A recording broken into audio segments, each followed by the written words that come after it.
Alright guys, I'm going to show you how to use this Legrand on-wall wiring PVC. It's actually a really nice replacement for conduit. Conduit is pretty ugly in my opinion. I thought this would be a nice, elegant solution. So this is what it looks like, when it's actually out. I cut a piece off and I had to square it up. Do not use a miter saw to square it up. What I ended up having to use was a hacksaw because, well, that's all I had. And it worked well. But ultimately, you're going to want to just use a handsaw to keep it safe. So as you open it up, these outlets come with everything you need.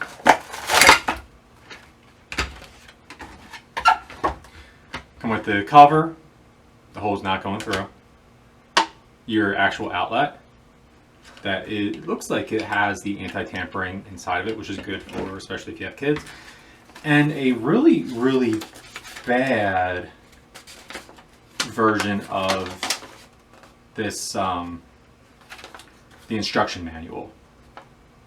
It has very little information. The pictures aren't very clear. So here we are. I'm going to walk you through it. So if you have an existing box inside of a wall like this, you'll cut this out.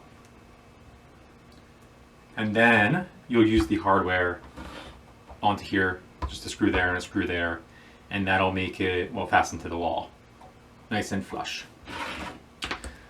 So depending on where your wiring is going to come in, for this one we're going to have wiring coming from the left. So we'll take off these two little dudes.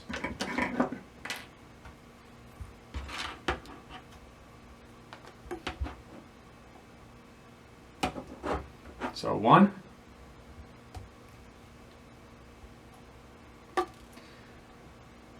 and to do this you just need a set of needle nose pliers or clamps.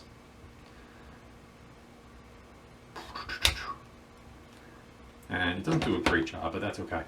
It'll be fine. So the next step is you're going to look at the box, and then underneath they have already pre-cut lines for different sizes. They have a metal one, and what we're using is the PVC one. So you can see that it fits right at these two. So we're gonna take off these two, and then it'll fit on the left side. So they recommend using some a razor blade, but I am just going to use these wire snips because it's what I have right next to me, and yeah, that's about it. I need some new ones though, these ones are pretty bad. Then we can take our pliers again.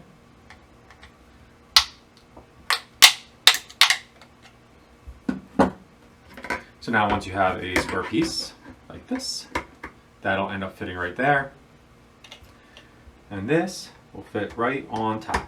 Now I'm not going to push it in because it is a little bit of a pain to take off, but that's it. If you're going to be mounting this onto just plaster wall or cement like I am, you'll drill holes where these guys are into your wall and then put anchors in there and anchor it onto the wall.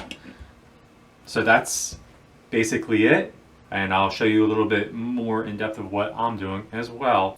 The next step was to go through and make sure I measure everything out accurately of how long I want this conduit. Then I used a hacksaw to cut through the conduit, sped up a little bit for your convenience. Make sure you follow me for more great videos and tips. Then I drilled some holes that would be for pilot holes. I used about an 8-inch gap. Ultimately, I ended up not doing this for all of them. The hammer drill, I went through it pretty easily, as you would imagine. So put in some wall anchors and some screws to secure it to the wall. Then put up the back plate, marked it, and then used a hammer drill to, put in the holes in the wall again. Some mollies. And then just put on the back plate and screwed it in. Made sure it was nice and level. Take your time with that part. Then I put on the wire, ran the wire through it all. I used 12 gauge wire, which was way too difficult. I highly recommend using something more like 14 if you can. Of course, if you don't know what you're doing, always consult an electrician. I ran the wires through the box, and then gave it the old wacky to get it to sit into the right spot. Not that kind, you sicko. Then, of course, once again, this movie is not about wiring, so I'm not going to teach you how to install the wires onto this. If you don't know what you're doing, consult a licensed electrician. Also, make sure you follow me for any more great tips. And this was basically the final product. Ta-da! It was a little bit tight in there, but overall, I was happy with it. I had to go through and really fight with the wires. Like I said, I used 12 gauge. You try not to use that if you can possibly do so.